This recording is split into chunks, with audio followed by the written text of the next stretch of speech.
Hello, dear listener, and welcome back to yet another episode of The Inforium, hosted by me, Thomas Frank, and my good friend Martin Beatty. What's up, my dude? It's true. It's been a while because you were sick last week. You know, this is true. That was weird. Not with the Rona, but what are you gonna do? with some sort of voice crippling sickness that rendered us unable to record. Something like that. Well, I'm glad you're feeling better. How's Minneapolis or Pineapple treating you? It's pretty great. Cool. Well, I was actually I wanted to hear a little bit about that, but I suppose we should, at the top of the episode, key people in on what's going on. So on this week's episode of the Emporium, we're talking about how to read more.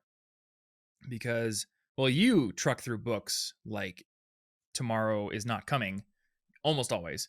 But recently, I've been reading a lot more, and we're going to talk about that. We're going to talk about some ways that you can read more often. You've been reading at a pace that you don't normally. Mm-hmm. So clearly, there must be some ultra secret. Well, I have two answers. Two ultra secrets to reading at a accelerated pace, and they're both pretty simple. So we're going to talk about both of them in this episode. I promise you, they are not mind blowing, but they are useful. But yeah, we got project check-in. I have stuff to report, frustrations, discoveries, revelations. Yeah, you do. But I'm actually curious about, like, you've been in Minneapolis for, I think, 2 months now? Yeah, 2 months and like a week. So I think what do they call it? The honeymoon period? Like the novelty period has probably started to wear off.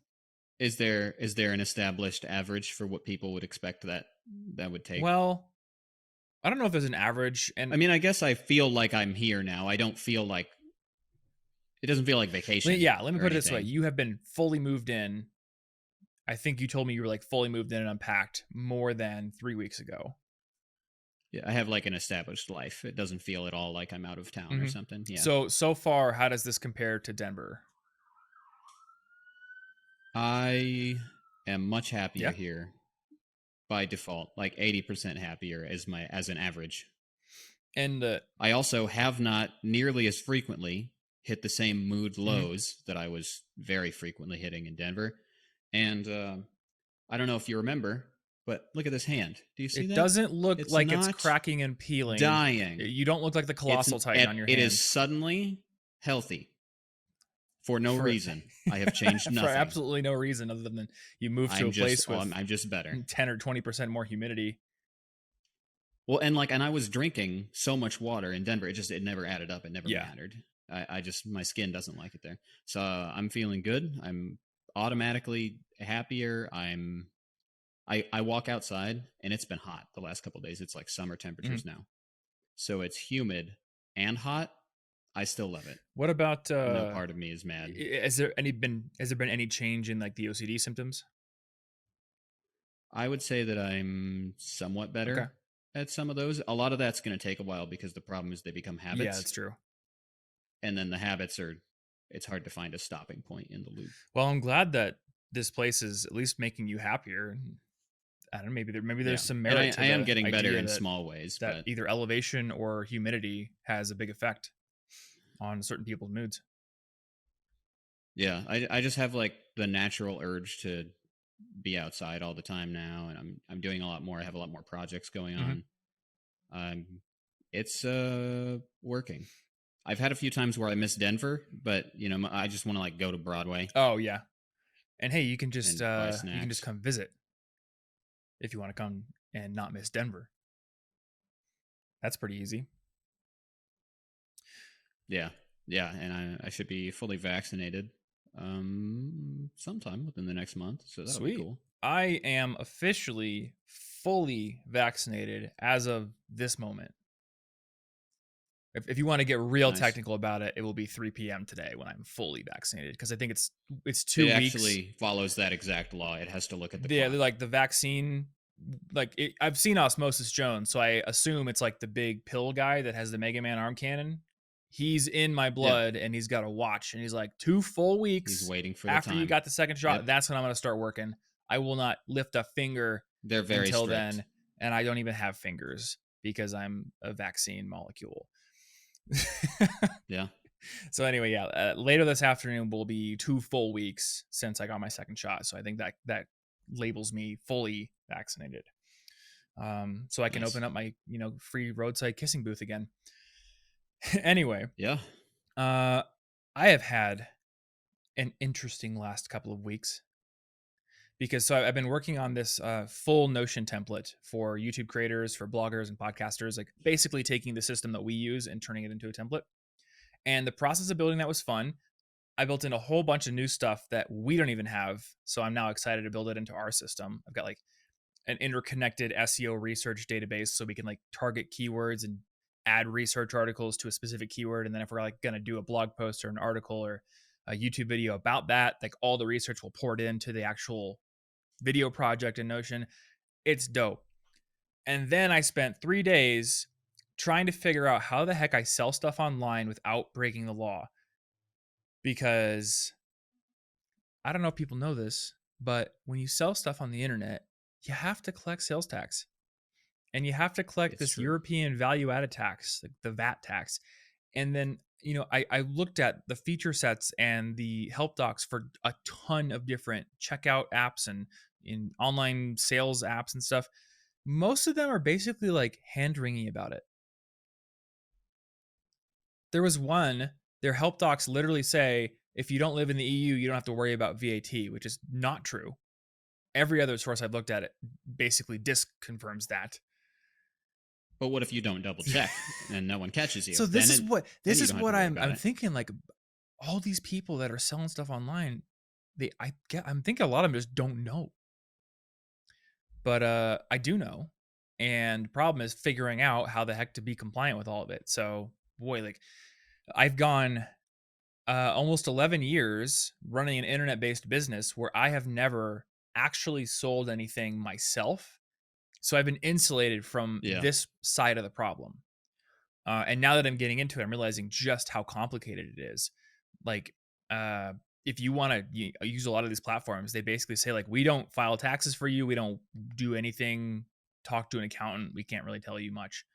Um, so I went through tons of different options like Samcart and Podia, and I was looking at Sendowl and Selfie and all kinds of crazy stuff. And I ended up on Gumroad because they have decided to not just pass the buck to creators, and they will actually collect and send the European VAT taxes for you. And they won't That's do this cool. for sales tax, but they will at least let you set like where you need to collect sales tax, and then they'll collect it and then give you a report. So you can just give it to your accountant and be like, hey, send the sales tax to the states that need sales tax. And I think like, most small sellers are mostly going to have to pay sales tax in their own state. Um, but boy, that stuff is confusing. I wish there was like a Yeah. course I could take that's just like, here's how to sell things on the internet and not get in trouble. But I don't know if there is. Most of them are just like, go talk to a lawyer and go talk to your accountant. I'm like, my Nobody accountant is wants a the small town liability. accountant. I don't know if he even knows about interstate sales tax rules and things like that. But anyway, I think I figured out my platform for that. So now I think after we finish recording today, I'm going to spend the whole day building out the sales page, building out my documentation, and getting ready to launch this thing. I'm excited. First thing Nice. that I have ever like Yeah. really sold You've been doing of crazy my own. stuff. Skillshare courses are on Skillshare, and it's basically Skillshare selling a membership to Skillshare, not even the course itself. It's access to every course. Yeah. So this is interesting. It's a new experience for me, and new experiences are a great way to get yourself fired up about learning things. I've been basically drinking the internet like a fire hose the past week or two. But yeah, what have you been up to other than making a cute bee? Well, yeah, I have some pixel art coming out, and I'm probably gonna put that out tomorrow. So that'll be out by the time this is published. It's I think that's pretty cool. I went to some great effort to make this 3D movement sort of effect in it, so that the pixel art is moving throughout the depth of a Yeah, I photo. liked it. It's a weird effect that I wanted to try. I wanted to try it in February. I just forgot about it while Mm-hmm. moving, and then I recently remembered it, and so that's out. I have a I did, in suggestion for fact. your next Yeah. iteration on that. Uh, Go take a picture where you don't move the camera, but you change the focus between a few different pictures, and then you could like almost do a pixel art that comes to the screen, and you could rack focus by shifting between those two pictures. I could in fact potentially change that so that the whole thing changes. That'd be cool. I haven't gotten to the point where I've done a lot of intentional photos with this in Mhm. mind, but I do want to. Um, and I did put that song out. I have another one that I basically finished writing already. That I just need to do it.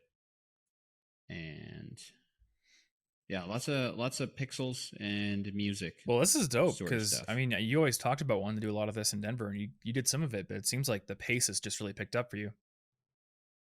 Yeah, yeah. I think I have like more easily more than 10 or 20 melodies from recent weeks Mhm. that I could use, plus like another 300 recordings Yeah. in my voice memos. It's coming together pretty fast. I just feel like I have more Mhm. clarity as to what I want to do. I wish I could just take a week out of time and go through my voice recordings app because there are so many melodies and Yeah, you'd song probably ideas find in there, some. and there's just not time to make them at the moment. But I have at least started playing guitar, just noodling around again. I went for man, I feel like it was a couple months just not playing guitar because I've been so busy with everything. But been playing again. Skill comes back. It's weird. Like you take a break for 2 months, and then for the first 5 minutes you feel so rusty, and then after that you're better than you ever were. Yeah, yeah, I do the same thing with language. Mm-hmm. Oh, also, I've been waking up at 5. Today's my third day in a row. So I brought back mornings. Dang, That's that's pretty pretty cool. good. I was dying for a while with terrible sleep. I was sleeping till like 10. I've been waking up I around was ruined. 6, except for today, because so Anna had her Kickstarter launch, which did amazingly well. I haven't checked it this morning, but before we went to bed, she had gotten $6,000 in pledges, and I think her Cool. last most successful one had gotten like a grand in the first day. So this is kind of a blowout. So we went out to celebrate, and then we came back and she was like, well, I kind of want to keep working on art. And I'm like, I want to work on this sales page thing and figure out the freaking tax situation. So I was up until midnight last night trying to figure that out. And I'm like, it was midnight. I'm like, okay, I think the answer is Gumroad. I can rest now. But after tonight, hopefully back to the schedule. Yeah. We're putting out a video all about how to wake up early and actually get yourself out of bed and get past that tired, groggy stage. And that'll be out. Well, that'll be out the day this comes out, I believe, on the 31st. Oh, cool. So go check it out on the Thomas Frank YouTube channel. Uh, so today we're talking about how to read more and to get through more books. And I wanted to talk about this because for most of my life, I've always been envious of your ability to truck through books at what seems like an incredible pace, especially nonfiction books. For me, I mean, I go into a bookstore and I look at the shelves and I want to read like everything, and then I'm just so slow when it comes to reading. But recently, I have been getting through books much more quickly. I will put some caveats on that. I've been getting through certain types of books much more quickly, certain formats of books much more quickly. But still, I think in the last couple of months, I have read at least 5 books, which is much better than I usually do. Yeah. So, and you're already pretty good at getting through books pretty quickly. So I thought we could talk through Yeah, some when I decide to. some strategies for actually reading more. Uh, I mentioned at the top of the episode that my two pieces of advice here were not super revolutionary. One is more interesting than the other, I think. So let me start with the most interesting one. I have been riding up my bike to work, as I've probably mentioned before, and the ride is 22 miles each way. Actually, it's 21 miles each way. I found a faster way to do it. So it's 21 miles. It takes me about an hour now. My fitness is up, so I've shaved some time off of it. But that's 2 hours every day that I go to the co-working space to listen to audiobooks. So I've just been, that's 2 hours a day. I've been just trucking through books. I listened to Walkable City by Jeff Speck, which I kind of like. I bought this bike and I got very interested in urban design, and car centric lifestyles impact on how our society functions. So I read that book, or I guess I listened to it, and then his follow up, which was called Walkable City Rules. And I'm going through this 20-hour book now by a guy named Alistair Humphreys, who rode his bike around the world, which is incredible. And he Hmm. narrates it. And his narration is so good. I think he just did so many talks at different organizations and schools about his experience that he just became this amazingly talented narrator and narrating his own book. It's great to listen to. But I've also I read like an entire 400-page fiction book in 3 days recently. So it's not just audiobooks, but what I've realized is for me it's hard to carve out the time to sit down and read when I know I have so many other things to do, especially when my brain is like locked into a project like it is right now, trying to get this sales page created, trying to get this template created. I've also got, podcasts to record, videos to do. Life is incredibly busy, and it's hard for me to wake up and go, okay, I'm going to take an hour to read nonfiction. But if I'm like, I know that I get better work done when I have separation from my home by going to the co-working space, and I know I want to ride my bike there, I have just created a guaranteed hour of time where the only thing I could do is either listen to a book or just not listen to anything. But I can't do any real work. So that's not competing with the urge to listen to a book and learn something. That's fair. That makes sense. I kind of hate headphones when I'm outside, unfortunately, so Yeah, I can't do that very I've well. been debating Actually, about. sometimes I put like around my neck. That way I have full Oh, that could outside, work. but it's like speakers. That works pretty well. I just haven't I have thought learned to do that in a long time. so with my bike route specifically, it is bike trail almost the entire way. And that's something I love about Denver. That's also coincidentally something amazing about Minneapolis. I have Yeah. looked at where you live and getting to downtown Minneapolis, it would be mostly bike trail for you after like an initial get to the bike trail ride. So that's just kind of amazing that these two cities have invested enough in the bike infrastructure for that to be possible. But because it's almost all bike trail, I don't worry about having complete ability to hear things. I don't think a truck is going to sneak out of the bushes and hit me. Yeah. If I were riding on roads, I would not be doing this. I would want my senses about me. But the cool thing about the AirPods Pro is there is a transparency mode. So you can turn that on. And they basically function as hearing aids. And I haven't tested Hmm. this out yet. But so what I do to keep the wind noise out of my ears is I just wear like a really, really thin beanie, and that just covers the AirPods so it's not constantly having the wind noise rushing against them, and then I can hear the book just fine. So I bet you, I haven't tested it, but I bet you the transparency mode combined with the beanie might actually help. That's Mm-hmm. interesting.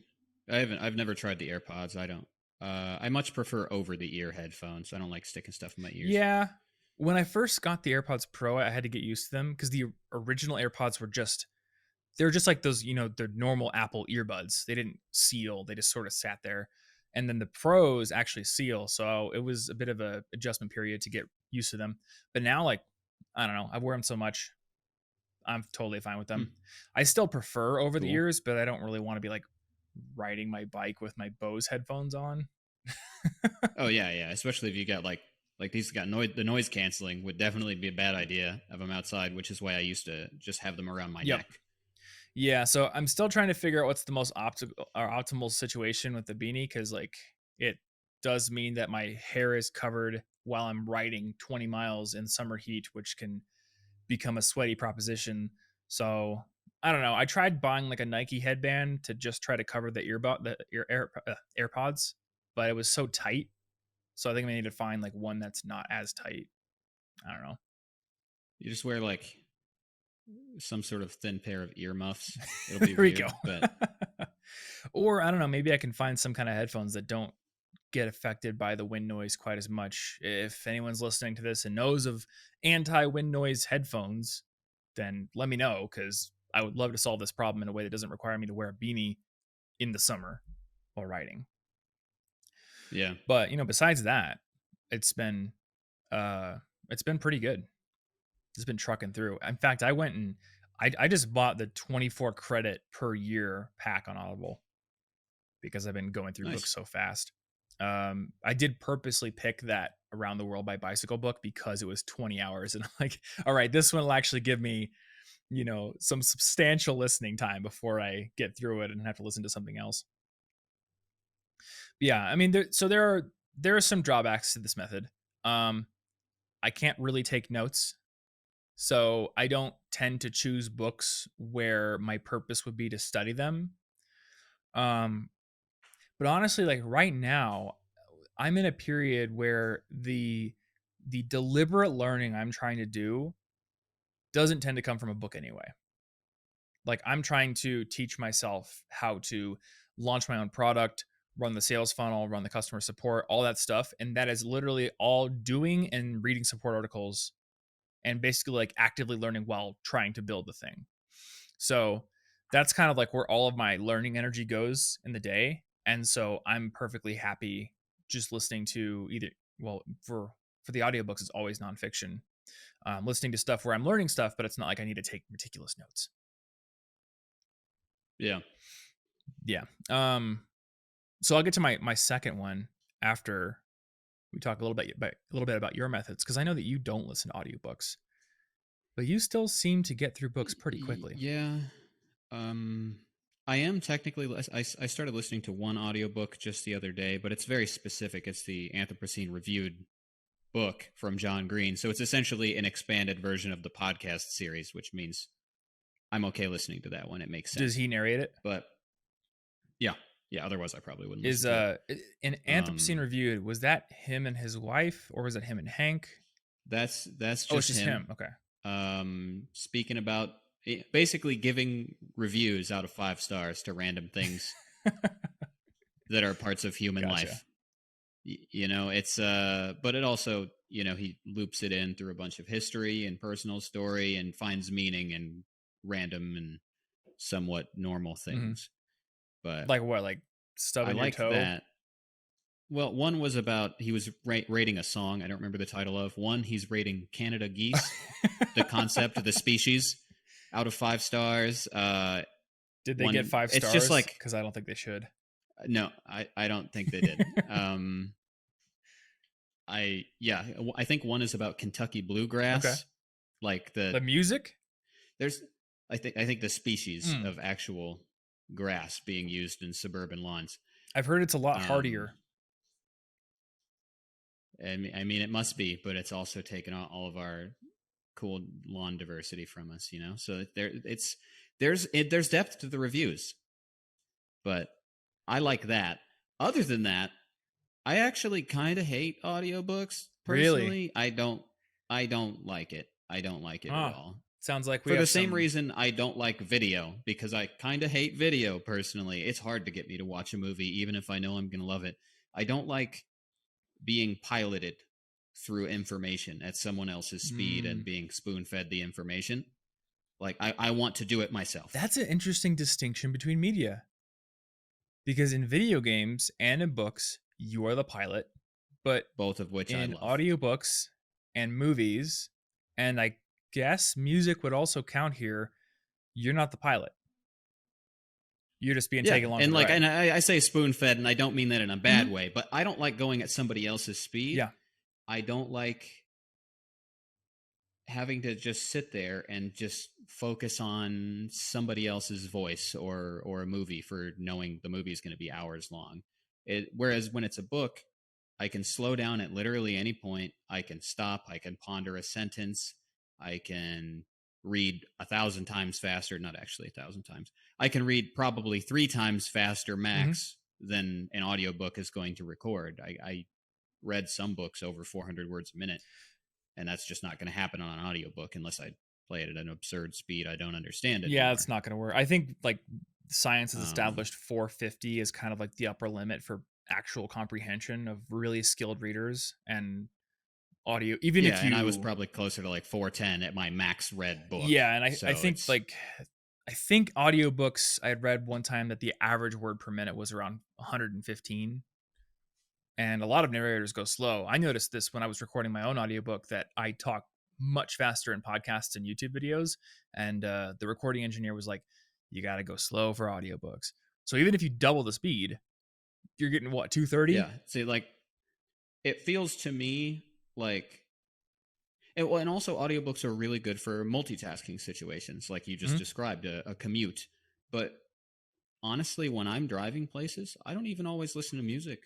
I like to bike and walk and drive in silence with my Mhm. thoughts. It's where a lot of my best ideas come from. So if I dedicate that time to an audiobook or something, I'm now not going to get that thought Yeah. time. Whereas I could just come home, read the book physically, go much Yeah, faster. exactly. Hey, let's take a break and pay some bills. It's your old pal Thomas talking to you in an ad segment.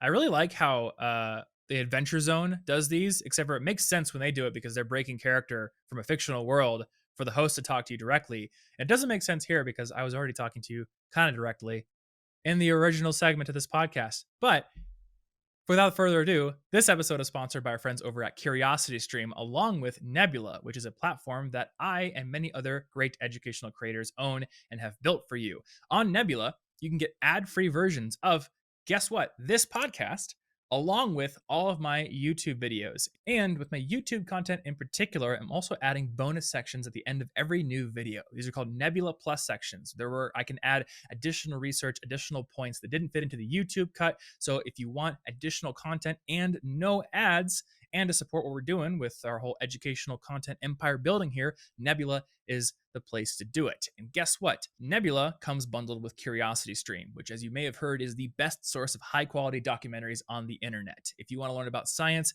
if you want to learn about history, technology, society, CuriosityStream has thousands of high quality documentaries covering all these subjects, including ones from David Attenborough. He has a great one called Light on Earth, which is all about bioluminescence, like glowing mushrooms and bugs and stuff. It's super cool.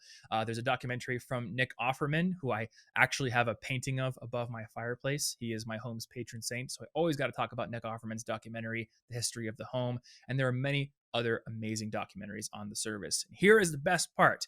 We have partnered with CuriosityStream. So when you go and sign up for CuriosityStream at curiositystream.com/inforiumpod, I know it's kind of a long URL, curiositystream.com/inforiumpod, you get CuriosityStream for 26% off their normal yearly rate, which is a hugely great deal. It's actually the best deal on the internet you can get. And you get Nebula bundled for free. And that is not a free trial of Nebula. You get Nebula bundled for free with CuriosityStream for as long as you're a member of CuriosityStream. So once more, curiositystream.com/inforiumpod. If you want to sign up, get access to tons of high quality documentaries and get access to tons of ad-free and bonus-filled content from yours truly and tons of other educational creators like MKBHD, Legal Eagle, Sam from Wendover Productions, and tons more. Big thanks, as always, to CuriosityStream for sponsoring this episode and being a big supporter of our show. And another huge thanks goes out to our second sponsor this week, which is Hover.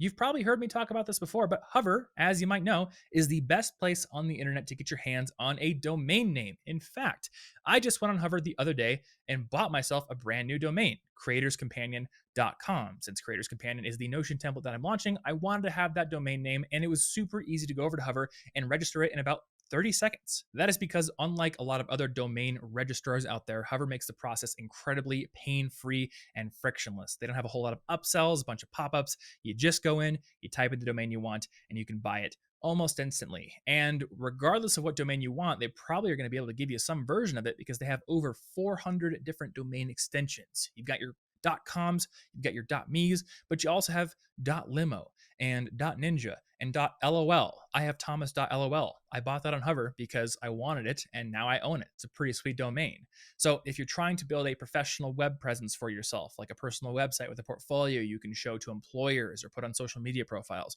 or if, like me, you're launching a product and you need a great domain for it, Hover is where you should go. And if you want to get 10% off your first purchase and support this podcast, go over to hover.com/inforium. That is HOVER.com/inforium, because I weirdly spell URLs and then say the rest of them without spelling the rest of it. But I don't want to waste your time. So thanks, as always, to Hover for sponsoring this episode, being a big supporter of our show, and let's get back into the actual show. Um, can you hear a lawnmower in my mic? Hopefully not. Not Okay, I really. can hear it, but I have a dynamic mic. I think the people who I mean, I always have sirens going past that's true. You've what are got you going to do? sirens. I've got a guy with I think it's a leaf blower just walked by my window. But yeah, like that's something that I do sometimes, but I think you appreciate that more than I do. Just like that time to think.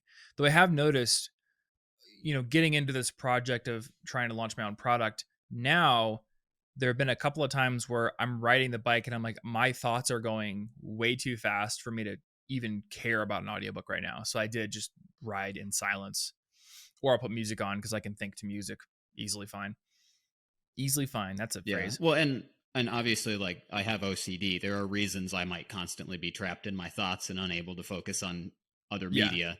So, like, that's not too surprising for Hmm. me. I do, but I like this morning, because I've been waking up at 5. I have been listening to maybe 10 minutes of the audiobook when I get back from my morning Hmm. walk at like 5:30, and I'm like, I kind of want to sit there and just chill for 10 minutes, and I don't actually have the energy to focus and read the book myself. So in that point, I do like Yeah. it. But I sit down and intentionally listen to the audiobook. I don't do it with something Do you else. do anything to wake yourself up when you get up this early? Yeah, I walk to the Oh, cafe. okay. That's And perfect. that is so when I used to post daily Hmm. photos, that used to be what made me wake up. I thought, I got to post this thing. I'm not doing that these days. I can't keep up the quantity with the quality that I want. So I needed something that could be my wake up reason, the thing that would say, no, don't go back to bed, you'll miss out. And now it's, I brush my teeth, I get dressed, and I walk out at 5:30 to a cafe close Are by. they open at 5:30? So That's yeah. nice. I mean, it's not every cafe, but there are definitely certain ones will open up as early. I think there are some Starbucks that open as early as 5 sometimes. Oh, Starbucks But does. I haven't been to a Starbucks in but so I'm not. long, I forgot Yeah, about I'm Starbucks. not specifically going to Starbucks, but there are some that open really Mhm. early, and so I get a walk virtually uninterrupted. It's misty, lightly humid. I might have a song. This morning I had the song I'm writing in my head, which is how I basically just finished it this morning. The whole structure's in Yeah. my head now. I just got to do it. And it's such a rewarding walk now that I don't want to miss it. The rest of my morning routine is, I've got ideas for it. It's not fully established because stuff gets in the way. But I will be kind of annoyed at myself if I miss the walk, because it's not the same if I'm walking past a bunch of busy people in the summer heat. Yeah, that makes sense. The cafe that's well, I say near me, it's actually 8 miles away from me because I moved to the wrong place. Oh yeah, yeah. I think they open at 6. Um, but I don't get up at 5:30 anyway, and even if I did, 8 miles away, I'd be there at opening. But I do sometimes go there if there's a day where I'm like I have to record a video here or I have to podcast here. Biking 44 miles round trip to downtown, it just isn't going to happen. So a lot of those days, I'll go to that cafe to get some initial writing or work done, just just to create that separation, and then it's easy to get back. Yeah, I think they open at 6, and they're like the one good coffee shop in quite a wide area. So if you don't get there early, Oh you're yeah, probably not going to get a table. Reminds me of New York yeah. City coffee shops in that Um, way. I guess that's my only secret, though. It's just I want to wake up early, which is giving me that extra time where I can Hmm. read. And I do have specific that audiobook that's outside the morning routine. I do have actual time to read in the morning as well. So it it makes a lot more time. As soon as I realized I had been waking up at 10 o'clock, I decided if I'm gonna pay $5 for a drink every day and that gets me out of bed 5 hours earlier, it pays for itself 1,000 times. It's a good It's like a idea. dollar an hour. Yeah, Well, close. 5:30 is not full 5 hours, but yeah. but it's fixed. So I'm guessing this means you're going to bed earlier, and in I go to bed around 10. okay, yeah, that's about right. And in the opposite situation, I would assume that you're not carving out time in the evening to read. So by waking up earlier, you're I actually can't carving read out in the that time. evening. Yeah, actually, this is maybe a good thing for reading more. I can't read in the evening. Hmm. I can't do it. By the time I've gone through work and messed with my projects and or talked to friends, I can't get into a fictional world. or I can read certain nonfictions a little Mhm. bit, but usually I want to like hang out or work on my own Yeah. projects in the evening. I can't get back into a fictional world though. Yep. That has to be kind of before I've done too much to put me into what the real world has. Yeah. And that's I guess so that's not one of my 2 tips, but that's something that I would say too. Like if I want to read, especially if I want to read like it's a nonfiction book where, I don't have ridiculous interest in the entire thing, but I have interest in the topic and I want to learn it, then carving out time in the morning is always going to be more effective than trying to do it later in the evening when I'm done with work. That is a factor of both just my personality, but also like the reality of my life now. I have a fiance, we spend time together every night.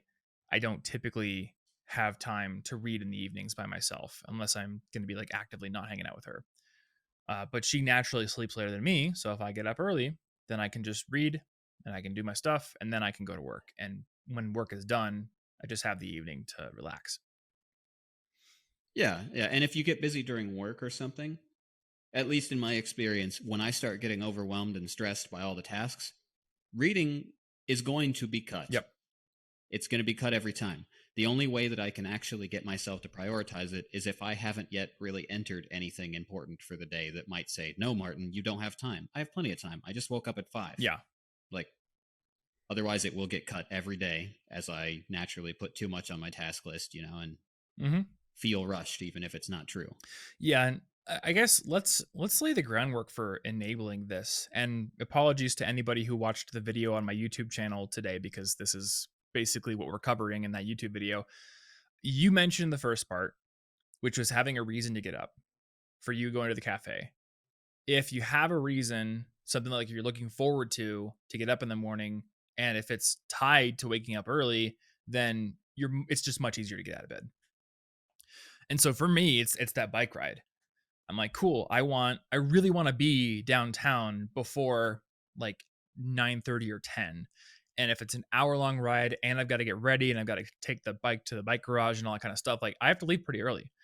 So that's like a thing I look forward to that gets me out of bed. For you, it's the cafe that gets you out of bed. Otherwise, the snooze button is a big temptation. Oh, yeah, yeah, because otherwise you just stay back. Also, I have one alarm now. I got rid of the safety Oh, ones. did you? They were giving me permission to ignore the first one. Wait, I what? took away the safe. I took away the. So you know how you have like an alarm, and then 10 minutes later, here's another Oh, alarm, and then on ten the minutes same later, phone. Okay. I killed those Yeah. because now I know that if I just ignore the first one, there isn't another one that's going to get me in 15 minutes. The I increase the Okay. pressure. The only way I ever do a second alarm is on a different device in a different room. Because this is I Yeah, think this is more powerful when you live with other people in the same house. I know if I set the second alarm for 2 or 3 minutes after the first one, then the first one goes off and my brain's like, I want to go back to sleep. And then I know, the other alarm is going to go off and Anna's going to hear it blaring throughout the entire house. And it's going to be my fault because I'm the one who set it up. So, okay, I better get up and go downstairs and turn it off. And by the time I turn it off, I've already got up. I've been moving a bit. Now I'm kind of awake. And then the other 3 things, like these 3 little things, wake me up almost instantly: sunlight, water, and movement. And I'm not talking about anything crazy here. Like you don't have to go for a run, but getting out of bed, walking downstairs, drinking a glass of water near the window. Boom. As long as I'm getting enough sleep, because it's not like a hack to sleep 2 hours and then you could just wake yourself up with those things. But as long as you're getting enough yeah, sleep and you're just waking yourself up at a maybe unnaturally early time, because some of us just tend to want, our bodies want to wake up later, but because of what we want to do, we want to wake up earlier. Getting those 3 things immediately for me gets me past that groggy stage. Um, I was trying to look up like scientific reasons for this for the video. Sunlight has a very obvious scientific reason. Sunlight hits your eyes, basically tells your brain and circadian rhythm, hey, it's time to wake up. You literally have photoreceptors that are in your eyes for this purpose. I couldn't find a whole lot of like scientific evidence for why water and movement wake you up, but I know from many years of experience that they absolutely do.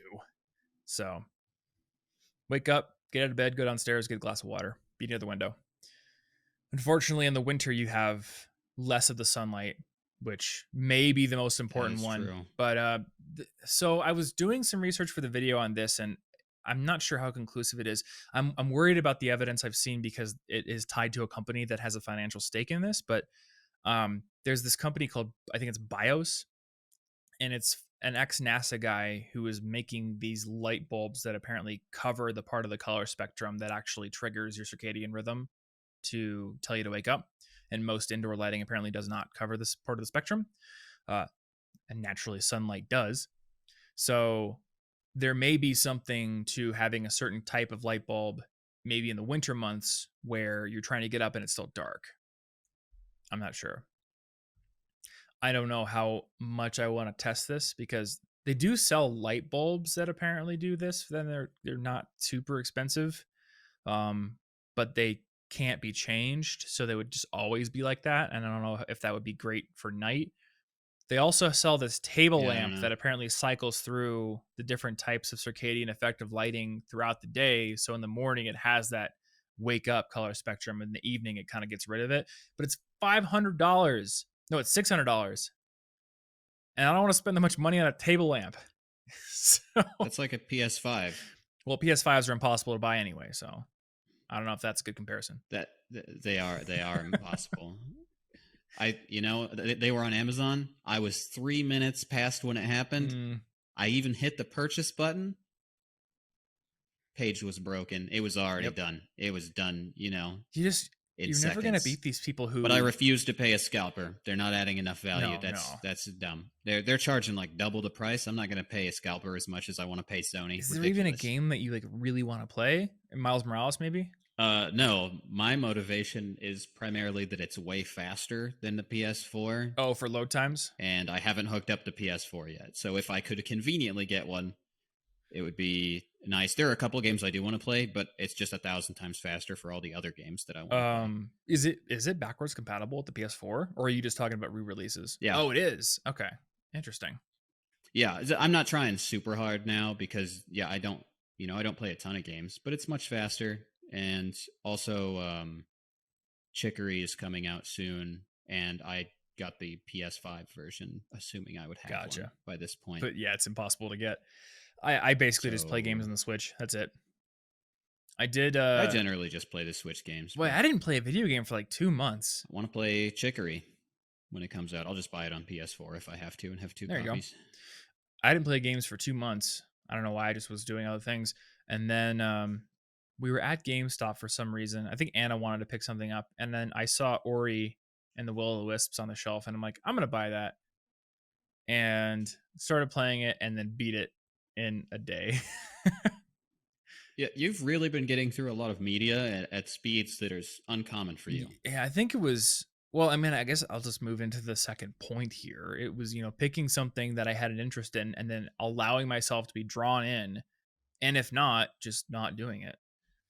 So with Ori and the Will of the Wisps, like I just started playing it casually, and I was like, oh, I'm just gonna play this for like 15 minutes because people are doing stuff in the kitchen. Like I'm just gonna start playing it, and then that game is built for me. Metroidvanias that are like entirely focused on movement and platforming, like that's they know how to get me. I ended up playing the whole thing like within a period of 48 hours. Um, I guess it was kind of a short game now that I think about it, because Hollow Knight's like 60 hours game, but it did the whole thing. And then with books, I got this book called the Three Body Problem. I've been seeing it be recommended on science fiction blogs and stuff like that, and had always passed it up in the bookstore. And I'm just like, what, I'm just gonna grab it. I'm gonna read it. And it was the same thing. Like within 4 days, I was done with it. Maybe even 3 days. And it's like a 450 page book. So it's really just allowing your interest to guide you. And if you don't have an interest in something, like this isn't a rule that should always be applied, but if a book isn't holding your interest, you have to ask yourself, like, what is the trade-off to me finishing this? Sometimes it's worth it because you're trying to push through and learn something challenging. But in many cases, like at least in my own life, I'm like, well, I should read this whole book because I should complete the book. It's unfinished. But what am I really going Yeah, to I get can't out of put it it? on Goodreads if I didn't finish it. Yeah. And Actually, I have a skimmed shelf for that do exact you? reason. Well, Yeah, and especially with a lot of nonfiction books, like I think we have this reverence for the format that is the book. Maybe because it's so old, maybe because it comes from these authoritative publishing sources, maybe it's because it like does seem best-selling authoritative. author is this label that seems to carry more clout than, TED speaker or blog writer or journalist. Viral Yeah, blogger. viral blogger, but It doesn't sound authoritative. like pick on the book A Power of Habit, The Power of Habit for a second. It's a 250-page book. Great book, but the actual value to be had in terms of life-changing value for most people could be put into a lengthy article. Like you could write a 5,000 word article that Yeah, covers the entire habit loop. It covers the cravings. It covers some of the case studies that drive the points home. And I think 90% of the value that you could use to actually go forward and live your life could be had in that format. For someone like me, who's a content creator, yeah, I want to sink in and get all the stories because I can talk about them, I can turn them into things. But like, what did reading every one of those case studies actually add to my life? I'm not sure. So it doesn't necessarily mean like books are bad, yeah, don't finish books, but it does mean that if you're not like totally into a book, then there should be a question. What am I getting out of continually pushing forward into this? Is it worth it or is it not worth it? And I feel like yeah. this is, I don't know, I feel like this is a mindset that could be applied too widely. And maybe, it could be used to quit during the dip in many cases. But it's worth at least talking about because not every book is worth finishing. Well, I think that's a very maybe if it's maybe condensed a little bit so that it's not hitting everything. It's just give yourself permission to skim nonfiction. Yeah, that could be it. Just if you're not, because you know what, it's generally productivity books and stuff like that where I find myself the first maybe fourth of the book, I'm like, man, this is really interesting. That's a cool thought they got there. And then they spend the next three quarters of it like belaboring their point and using the same example over and Hmm. over. And it's just like, I know that the publisher gave you a number of pages you needed to hit, Yeah. but yeah, the lessons are useful. It is worth picking up the book.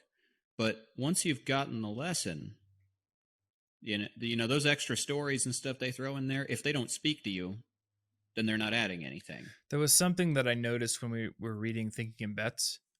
Like, good book, good information, but I did notice quite a few times where I'd read a sentence and then the next sentence was basically a restating of the same point. I had that. I was, you know what? That was the biggest example of that in recent history. And since the poker thing doesn't speak to me very much, I was just like, yeah, I get it. Okay, poker people are geniuses. Okay, I get Hmm. it. Okay, next chapter. Okay, yeah, I get it. I get it. Poker people are inherently magic geniuses. Not, the example you just gave isn't somebody who has a gambling addiction. They're a Hmm. genius. Moving on, and it was like there was good information. Yeah. It's just the stories don't speak to me, and there isn't like a box that says, "Here's the story. Skip Yep. this." One thing I've noticed in this Iwata Says book, I don't have the physical one, so I don't know how long this book is, but it seems very short. Like I spent 15 minutes reading it and I'm already 10% through it. I'm wondering if he actually wrote that stuff down or if he was interviewed and it was written for him, but it does seem more I'm concise. thinking I'm under the impression a lot of it comes from interviews and presentations and Hmm. things. But yeah, either way, it just he doesn't seem to belabor points quite as much as a lot of nonfiction authors do. And I'm wondering if it's because what he was saying wasn't intended for a book form. He was just saying it, and then it got turned into a book form because this came out uh posthumously, right? Yeah, yeah. Well, and if you're speaking, you wouldn't necessarily belabor your Hmm. point in a presentation for too long because you've got to get through the presentation. You don't just say the same thing over and Yeah, I over. mean, how many times have you heard someone say, this book is good, but just go watch the TED Talk? Well, TED Talks are like Yeah, it's 17 minutes long. They're crafted to be captivating the entire time. They don't mince words. And in many cases, you're like, "Oh, I got the same exact information, at least in terms of the core message from the TED Talk."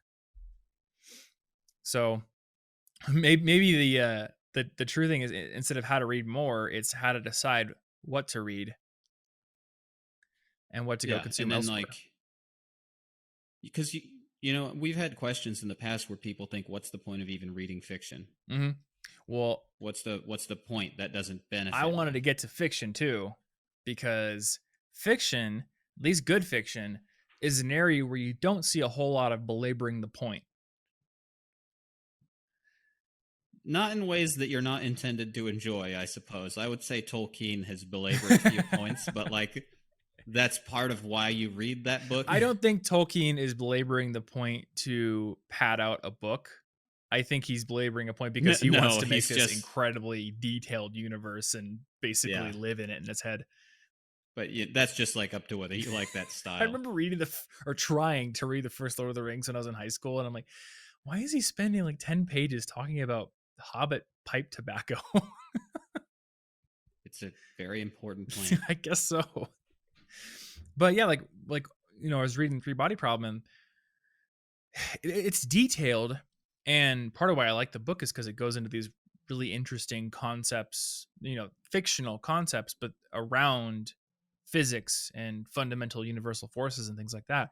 So it can get detailed, but it's not like saying one sentence and then saying the next sentence in a different form, but basically just restating the point. It's moving you through the plot. And I don't know, like maybe another critic would say, hey, this book does exactly what you're saying it doesn't do. But at least from my own experience reading that book, I couldn't put it down. Whereas with most nonfiction, at least in terms of like nonfiction related to personal development and productivity, there's never been a moment where I'm like, I can't put this down. It's more like, all right, let me keep reading because I feel like I'm, getting useful information, but it's a pushing process instead of a process of being pulled. Yeah. Whereas with a lot of fiction, once you get past that initial first few pages and it hooks you, now you're just being pulled through the story. It's interesting that you No, said earlier, like, I don't like being piloted. And I do yeah. agree with it because like I still am reading at my own pace and I'm the one turning the pages. But once a book has its hooks in me, I do almost feel like I'm being pulled through it like a movie pulls me. It's like it hits a point where I don't want to put it down. That usually happens to me in the last 20% of a fiction Mhm. book. I will read in one go because at that point I'm now like I can't put it down. I'm at the climax, stuff is happening, I can't stop. Yeah. And it's like I don't want to be piloted in the sense that I don't have to pay attention and it'll still go by Mhm. itself. But I appreciate the guidance. Being pulled through it is useful. My problem with this is I want to know what happens so bad that I just start speed reading.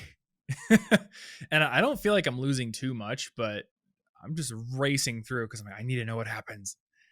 And I don't know, like I wish I had that ability when I'm reading nonfiction. I just don't. It's very slow and methodical. And my other problem with nonfiction is every other sentence seems to give me an idea that I need to go write down, and then I end up writing half an article that I never use for anything. So it's just like it's Yeah. almost like two different, complete different forms of media. I never have this compulsion with fiction. I just read it. And maybe it's because in many cases with fiction, I'm reading for myself and there's almost no inkling that, oh, hey, I'm going to use this for something. It's more, I'm just interested in this and I want to live in this world right now. And that's what I'm doing. Even though from, a more removed, dispassionate vantage point, I realize, and we've talked about this, that reading fiction does benefit you. You get to experience the world from a different perspective, especially if the writer is very different from you. You're practicing the art of reading, you're getting better at comprehension, you're getting better at reading speed because you're doing it. There's all these benefits that fiction brings. In many cases fiction even teaches you stuff. Go read a Neil Stevenson book and you're going to learn a few things about the real world. But when I'm reading it, I'm not like, haha, I'm going to become able to write a better YouTube video or something because I'm reading this science fiction book. I'm just reading it. It's just the Yeah. Yeah. experience. You're not like my philosophy on life is about to be shifted. Let's Yeah. go. Just stuff just Which happens. is funny because like sometimes a fiction book really does shift your philosophy on life. You mentioned Yeah. I Sirens of find a Titan ton of value in that. as like a life changing Yeah. book. Yeah. So Now, earlier you said you've been allowing yourself to be pulled through stuff. Mhm. What's the alternative to that? Were you ever pushing yourself through fiction on purpose or something, or making yourself stop, like saying, I'm too busy, I will read 5 minutes and not a It's minute that. more"? Yeah. I've carved out half an hour of reading time. Okay, I need to be done. And Okay, and a okay. lot, I guess it's not super relatable in many cases because a lot of people, if they wake up in the morning like you do, and then you have an actual job to get to, you have to. But say it's a weekend, I wake up and I'm like, oh, I have 50 things I'm going to do today. I'm going to read for half an hour. I realize, 10 minutes into reading, I want to keep going, and I have the option to, so I'm just going to keep going. Okay, so now you're just embracing that instead of saying, "Well, I still have those other Yeah, maybe things." it's embracing the fact that, okay, I'm basically going to do one thing today, which is kind of beautiful in a Yeah. way, because I don't know about you, but my daily experience is waking up and feeling like I have 500 things to do, and it's just this very fragmented way to go through life. I get that with work stuff a lot, with house chores. I used to get it with media too. I've just slowed down a lot. I want to live in the moment where it's, when you're a kid, right? Like when I was little, I'm just going to sound really old, but when I was playing Game Boy Color, Oh, I remember it. Pokemon Silver Yep. came out, and that was entire like Yep. weeks. The ability to singularly focus on something was very with me Yeah. then. I didn't care that I was not doing other things as an alternative. I was like, my life is about what I'm experiencing right now and what I'm enjoying, and that is this Pokemon game. And I'm not going to feel guilty that there are 10 other games I could be playing. Mhm. I don't care about that. And now, yeah, you wake up and it's like, oh, well, I'm already late, to be fair. Here are 10 things I wish I had done last week. Yeah. Yeah, I remember the day that I got my first Pokemon game, which I believe I got Pokemon Red. Yeah, because my friend got blue, so I got red. Uh, the next morning when I woke up, that was the only thing I was gonna do that day. Nothing else on my mind. And that happened a lot when I was a kid. And now, I wake up today and I'm like, okay, well, I got a podcast with Martin. I got to lift weights later on. Probably need to go review the A-roll cut that Tony's going to have later on. And then I want to carve out some time to work on the sales page. It's already 4 things. Like, what the heck? Yep. So, perhaps it would be useful to state this as a value in my life. I value being able to wake up and have a singular purpose for the day. Um, it is possibly an idealistic desire. Living as an adult, we live in the real world. There's always going to be a multitude of different things that we have to do, obligations and people. But Yeah. to some degree, we have agency over what we let into our life. And in many cases, it's like that any benefit problem or any benefit approach that Cal Newport talks about in Deep Work, where it's like, I'm going to add another social network because it has this one benefit. Don't even consider what it is taking away from me. Snapchat's going to get me followers over there, and I'll be able to get 0.1% coming back to my sales page from that. And considering the fact that I value a singular purpose on some days should influence my decision on whether or not to take on other obligations in the future. Yeah. Perhaps Yeah, I'd love to get to more of a singular focused mhm, life like that. That'd be great. perhaps that's the ultimate hack for how to read more, but also be happier. is state to yourself, I Yeah. like singular purpose days. How do I get more of them? Yeah, how do you get more of them? That's the tough part. And hey, I always maybe have problem with like habits breaking that. maybe that's the next episode. How to get more singular Oh, purpose maybe. days. Let's pick that up. That would be something I'd love to think Yeah, about. let's pick that up And next then I week could do it. or next. Oh, Actually, it is next week that's a good because idea. we're a week off of schedule because of your sickness. This is true. That's a good idea. I'd love to think about that and figure out how to make Hmm. it happen. Yeah, I've got 2 approaches in my head already. So Well, I've got to 10 get 10 approaches. approaches, I'm going to do all of them I think today. there's only two. It's So, either don't take it certain things was on or get rid of things you already have. But you haven't considered the multiverse, that Tom. is true. If you do, you don't even go through the hassle of cloning yourself. Whole versions of yourself from other universes into yours, and then be the boss of them, of course, because Yeah, you're like the main universe version. And then be like, all right, you do all my other obligations, and I will just read this book. problem solved. Problem solved. Don't have to worry about the. But yeah, that's a good episode idea. We should do that. Yeah. All right. Well, let's do that next week. And I guess that's going to wrap up the main topic for this week. Did we have any cult member questions this week? I don't know. I didn't have any. You said you might have some somewhere. Let's see here. All right. There's one. We have one that I'm gonna actually go with here because this one will be fairly, I think, fairly short. How do you stay friends with people Okay. in other time zones? I do that fairly consistently. Well, now I have fewer people in other time zones. The balance has Just shifted, me. but what? And Ryan over in Oh, that's Seattle. true. Yep. Yeah. The answer is And Discord. somebody over in Germany. Wait, who's in Germany? Oh, this friend I met online. Okay, I was wondering if our friend Zach was still in Germany. No, Okay. now. Yeah, Anna and I were talking about him the other day. And I was like, is he still in Germany? I don't think so, because he No, seems he's to here be on now. Discord with our friends quite often, and it would be like 4 a.m. in Germany when they're on. Yeah. No, Discord has definitely helped a Mhm. lot. It's just convenient, and it has to be convenient. Otherwise, you get slightly busy and you won't do it. Yeah. The beauty of Discord is it's like when you're in college and you live in the dorms and everyone leaves their door open, and then friends just pop in. Because the voice chat Yeah. room, like, you don't got to be like, all right, guys, we're going to get on Skype at this time. Is just you log into Discord and you see, oh, hey, my friends are in there. Let me pop in, have a chat, hang out, play games together, whatever it is.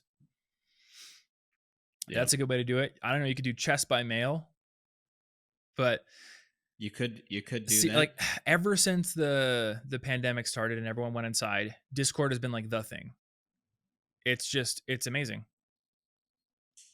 It's made it very Mm-hmm. convenient. And I guess before Discord, all I had was the ability to text people, and not everybody is that responsive to texts. Not everybody is going. Some people are busy. It's a different sort of thing. It's less. I'm going to go into Discord and have a conversation, and then end that conversation. Yeah. I mean, It's a different I will feeling. always praise the merits of just calling up your friends to talk one on one. I've got several friends who do I that. always assume everybody's busy. What's that? I always assume everybody's busy. Well, maybe you It's should like assume that. it's like when people's schedules confuse me. Like, I'll call my mom just out of nowhere because I know her schedule and I'll know that I can get a hold of her. But I don't really call my dad because his work schedule changes, so I just don't know. The way I think of it is, well, I can take a stab at people's schedules, and after that, if I call and they don't answer, cool. Well, they call me back, but I tried.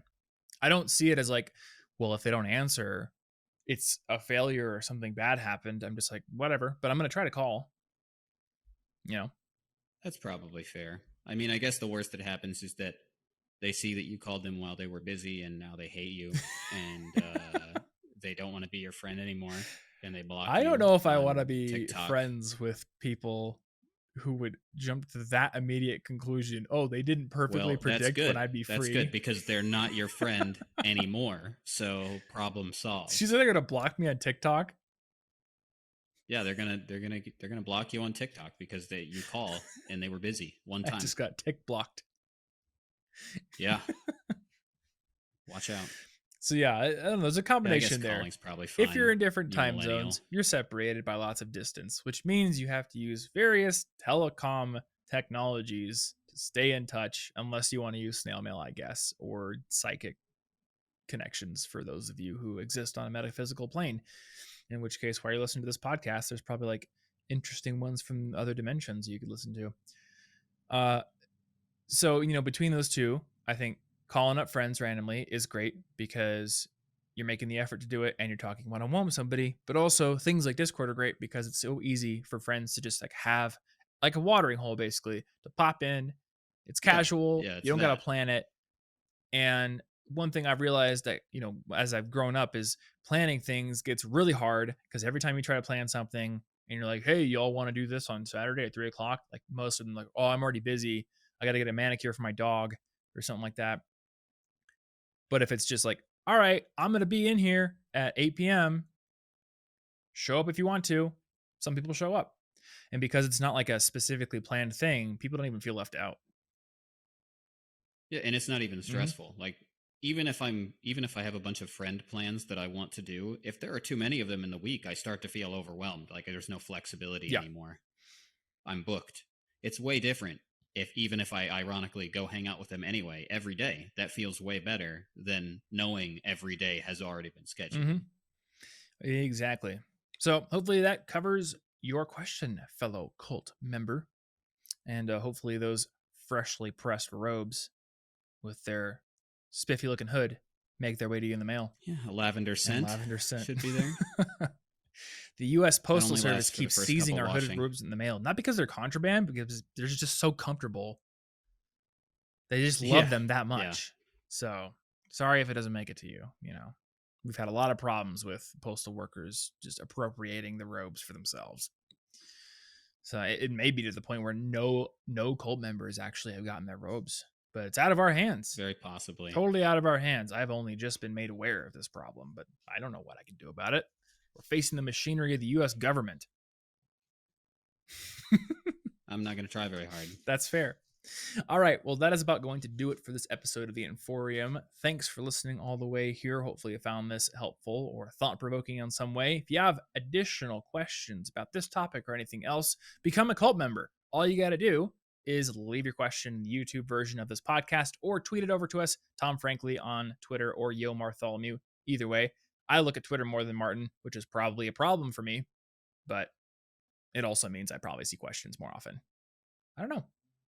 Maybe we should make some sort of like hashtag. I could make the Notion API is out now, so I can make a hashtag, and if you tweet a question to the hashtag, it could automatically go to a question database in our Notion, and then we could see it when we plan podcasts. How cool would that be? Am I surprised that you've magically tied it into Notion immediately? You shouldn't be surprised about that. That's all I think about. So that, that's fair. I have an entire YouTube channel. Not the worst idea I've ever heard in my life. It's not a bad idea.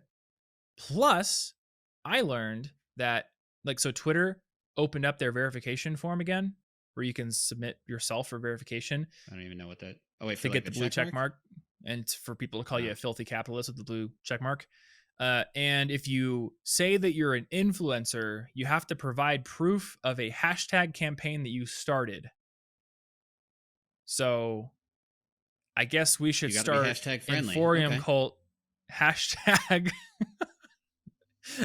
to get questions. I definitely, I don't know if I want to have cult trending. Are you sure? Are you sure you don't want to have cult? The AIs they're gonna put us together with actual cult information. No, it's gonna be like you're interested in cults. The only hashtag I can think of that has the word cult in it is Rome Cult, which is like Rome Research. It's productivity software. That brain thing. Yeah, so we could. I think the only reason I don't like Inforium Cult is because it's too many syllables. It is. We could probably just do hashtag Inforium, and I doubt many people are using that. That is probably true. I don't know. I'll dink around with an API connection thing, and we'll talk about it next week. Yeah. So that's about going to do it for this podcast episode. If you haven't subscribed yet, go over to theinforium.com, where you can subscribe on Spotify, YouTube, Apple Podcasts, Google Podcasts, or via the RSS feed. I do believe you added that to the homepage recently, I think. I did add a link to that, yeah. So you can paste that in to any podcast player of your choice, but most of them allow you to just search for the Inforium. I know mine, Pocket Casts, works just fine. If you're using Apple Podcasts, there is a rating and review feature. If you want to leave us a 5-star rating and review, then that's a great way to support us. If you want to leave us a 1-star rating and review, that's a great way to negative support us. Either way, choice is yours. Ball's in your court. That's going to be the end of this episode. Show notes. Probably should talk about show notes. Theinforium.com/ what's the number here? Do we know? I want to say 21. /21 Jump Street. No, not Jump Street, just 21.